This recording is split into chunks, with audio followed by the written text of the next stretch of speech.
के इस फैसले का महाराष्ट्र नवनिर्माण सेना के अध्यक्ष राज ठाकरे ने विरोध किया है और ठाकरे ने एक बयान में कहा है कि मैं स्पष्ट शब्दों में कहता हूं कि महाराष्ट्र नवनिर्माण सेना इस अनिवार्यता को बर्दाश्त नहीं करेगी। राज ठाकरे ने इसमें लिखा है कि हम हिंदू हैं लेकिन हिंदी नहीं है। आंकड़े में किस तरीके से हमने यहां सवाल पूछा और किस तरीके से उसके आंकड़े निकलकर सामने आए हैं वो भी आपको हम बताएंगे कि किस तरीके से वो पूरा रिजल्ट निकलकर सामने आया, क्या आंकड़े निकलकर सामने आए जब इंडिया न्यूज़ की टीम ये सवाल लेकर ये पूरा सर्वे लेकर अपने दर्शकों तक पहुंची। तो हमने अपने पहले सर्वे में सवाल ये पूछा कि तमिलनाडु के बाद अब महाराष्ट्र में हिंदी को लेकर सियासी घमासान हो रहा है, इस पर आपकी राय क्या है। तो यहाँ पर 24% लोगों ने कहा है कि हिंदी भाषा से नफरत है और दूसरी ओर 70% लोगों का यह मानना है कि सियासत के लिए यह विरोध हो रहा है और 6% लोग ये कहते नजर आए कि इस विषय पर कुछ कह नहीं सकते हैं। तो 70% लोगों का यानी कि एक बड़े तमगे का यह मानना है कि सियासत के लिए ये सब किया जा रहा है। तो कुछ इस तरीके से हमने ये सर्वे किया, ये सवाल हमने जो है वो देश की जनता से पूछा और कुछ इस तरीके से इसके आंकड़े निकलकर सामने आए हैं।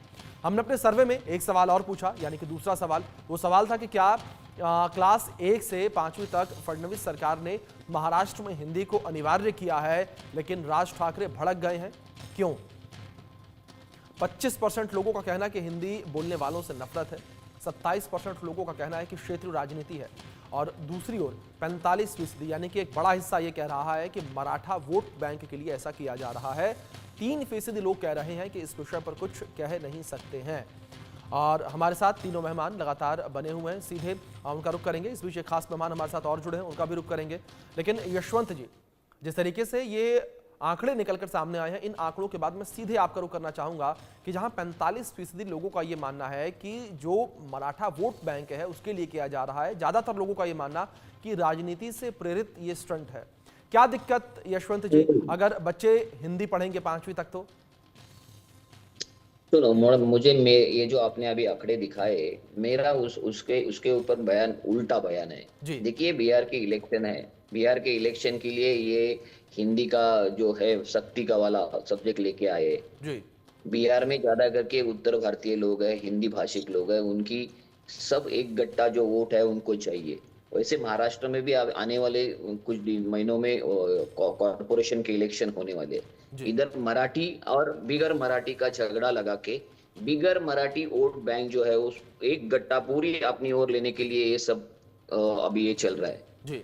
ना कि ये मराठी वोट के लिए चल रहा है। मराठी वोट तो सब पार्टी को मिलती है क्योंकि महाराष्ट्र की सब पार्टी मराठी लोगों की ही है, तो वो सब मराठी वोट तो सबको थोड़े मिलते हैं, वो तो डिवाइड हो जाते हैं। लेकिन बिगर मराठी वोट जो है वो डिवाइड ना होवे, ये वो एक गट्टा बीजेपी को मिले, इसलिए ये सब चल रहा है। दूसरी बात यह है कि पहली का बच्चा जो रहता है, उसकी उम्र, उसकी बौद्धिक क्षमता, जो मातृभाषा खुद की एक लैंग्वेज पढ़ने में 2-3 साल उसको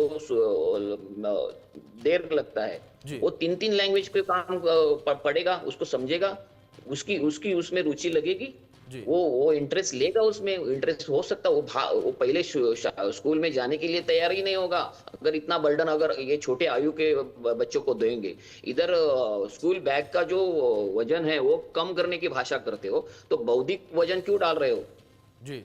ये हमारी मुद्दा है कि हिंदी मत दो, ऐसा नहीं है। हिंदी कंपलसरी मत करो और पहली से मत करो। 5वीं के बाद तो है ना, 5वीं के बाद हिंदी पढ़ते हैं ना, तो पहली से लेके 5वीं तक हिंदी कंपलसरी करके ऐसे कौन सा तारे तोड़ने वाले हैं लोग। और दूसरी बात, महाराष्ट्र में व्यवहार की भाषा मराठी है ना, आगे करके हिंदी पढ़ के व्यवहार में तो मराठी ही है ना। ठीक है यशवंत जी, एक रिएक्शन इस पर ले लेते हैं शिवराज जी से। ठीक है यशवंत जी, एक रिएक्शन ले लेता हूं मैं शिवराज जी से। शिवराज जी, जिस तरीके से यशवंत जी को आपने सुना किस तरीके से विरोध करते नजर आ रहे हैं, क्या आपको लगता है कि जहां एक और आप लोग भी बात करते हैं कि जो बच्चे हैं उनके स्कूलों के बस्ते के वजन को कम किया जाए, दूसरी ओर वजन बढ़ा रहे हैं, लेकिन एक पॉइंट यहां पर और ये है कि जिस तरीके से कहा जा रहा है कि महाराष्ट्र में बड़ी संख्या में उत्तर प्रदेश और बिहार के लोग रहते हैं, उस वोट बैंक को टारगेट करने के लिए आप लोगों की तरफ से इस तरीके का फैसला लिया जा रहा है?